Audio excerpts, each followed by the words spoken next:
Գյուրջան Կասկադ, հասանելի բնակարաններ 65 ամիս մարման ժամկետով։ Մեծարգո պարոն վարչապետ, ազգային ժողովի մեծարգո նախագահ, ազգային ժողովի հարգելի պատգամավորներ, սիրելի քաղաքացիներ, ուրախ եմ այսօր հանդես գալ 2024 թվականի բյուջեի կատարման մասին զեկույցով։ Նախ եւ առաջ նշեմ, որ բյուջեի հաշվետվությունը ոչ միայն կատարման, ոչ թե անձանց, այլ առաջին հերթին իրական խնդիրների մասին խոսելու առիթ է։ Բյուջեի հաշվետվությունը փաստերի մասին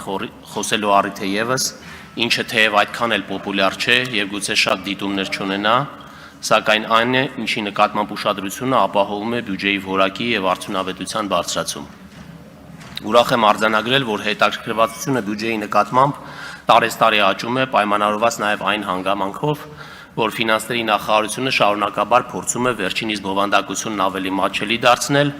ընդլայնել հաղորդակցության ուղիները, այդպիսով բյուջեի շահառու տարբեր խմբերին առաջարկելով ավելի հասցեական բովանդակություն։ Թույլ կտամ ինձ ասել, որ բյուջեն մեր բոլորի մասին է, Հայաստանի Հանրապետությունում ապրող յուրաքանչյուր մարդու մասին։ Վարչապետն ասաց, որ բյուջեի ծախսային մասի շահառուն ենք մենք բոլորս, առանց բացառության։ Ես ուզում եմ ավելացնել, որ բյուջեի ձևավորման մասնակիցը ևս բոլորս ենք, առանց բացառության։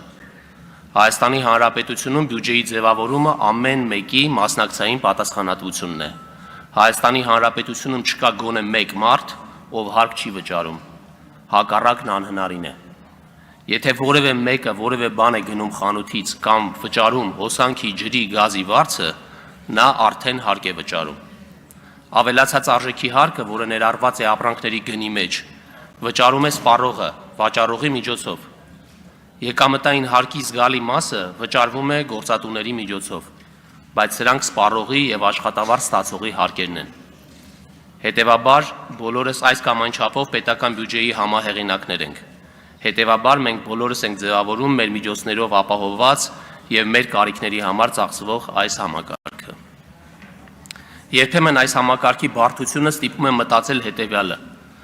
իսկ փող հավաքելու եւ հետ վերաբաշխելու իմաստը իրավամբ ո՞րն է։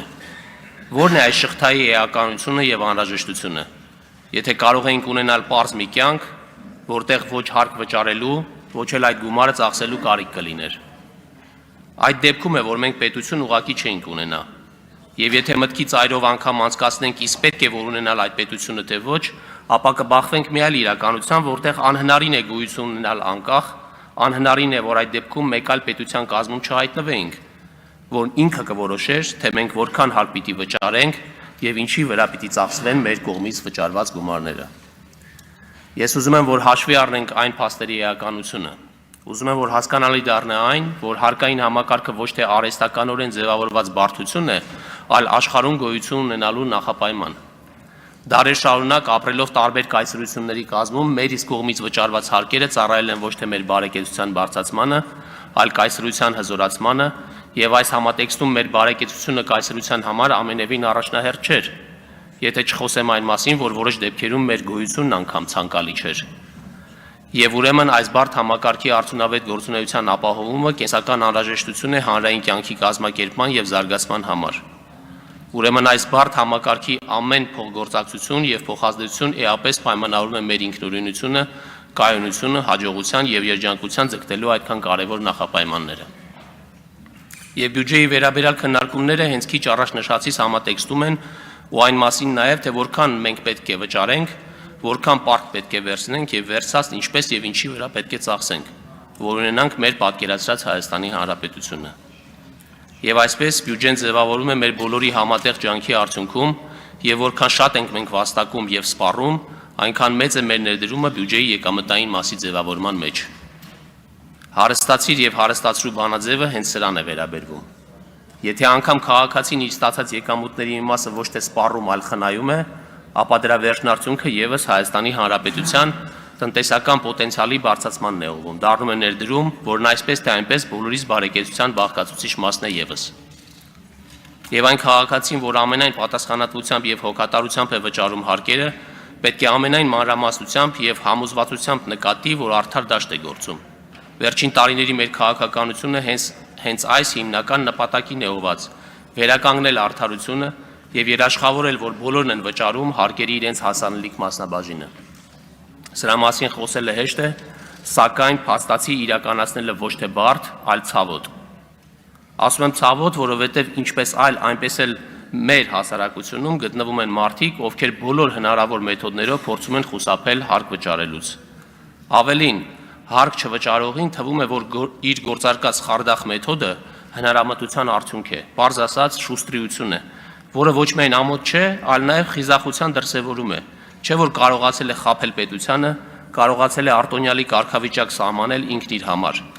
դեռ մի բան էլ ոգևորվել դրանից։ Սա մեծ արատ է, չափազանց մեծ արատ, որը թուլացնում է պետության հիմքերը, թույլ չի տալի շարժվել այն ուղղությամբ, որը կապահովեր կայուն պետություն ունենալու առաջնահերթությունը։ Այս արատի հաղթահարումը գոնե ինձ համար շատ պարզ է։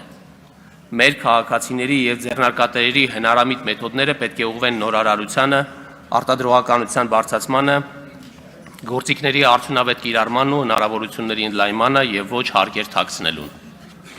Նա, ով օրական մի քանի հազար դրամ է փախցնում հանրության գրպանից, չի նպաստում նույնիսկ իր իսկ բարեկեցությանը։ Փախցրածի, գողացածի եւ թաքցրածի արդյունքում 1 կիլոմետր քիչ կառուցված ճանապարհը, 1 մարզադաշտի բացակայությունը, 1 խնդրի լուծման հետաձգումը ոչ միայն հանրության, այլ նաև առանձին այդ միավորի, գողացողի եւ իր ընտանիքի հաջողության, առողջության առաջ մղվելու խաթարումն է։ Օրական մի քանի հազար դրամ հարկ փախցնելը պատվաբեր չեն նույնքան, որքան պատվաբեր չեն գողությունը կամ դասական խարդախությունը։ Հատկապես շինարարության ոլորտում գործում են ինքնակազմակերպված խմբեր, որոնք ծառայություններ են մատուցում առանց հաշիվ դուրս գրելու եւ որոշ դեպքերում չունեն նույնիսկ գրանցված իրավաբանական անձ։ Հիշեցնում եմ, որ նման գործունեությունը համարվում է ապօրինի ձեռնարկատիրություն եւ այն քրեորեն հետապնդելի արարք է, պատիժը ընդհուպ ազատազրկում։ Ընդգծում եմ նորից, մեր պարտականությունը հարկային ստվերը կրճատելն է, ոչ միայն բյուջեի ֆինանսավորումն ապահովելու համար, այլ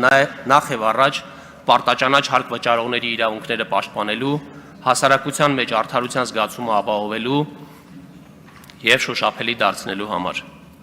Հարկային վարչարությունը պետք է իր թիրախում պահի հարկային կարգապահության հարցը եւ ուրախ եմ, որ վերջին տարվա ընթացքում կայացած որոշումներն ու օրենսդրական փոփոխություններն այս իմաստով ընդլայնել են վարչարության գործիքակազմը։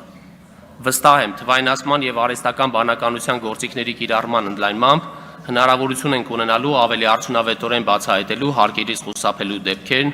ու կիրառելու համարժեք պատասխանատվություն։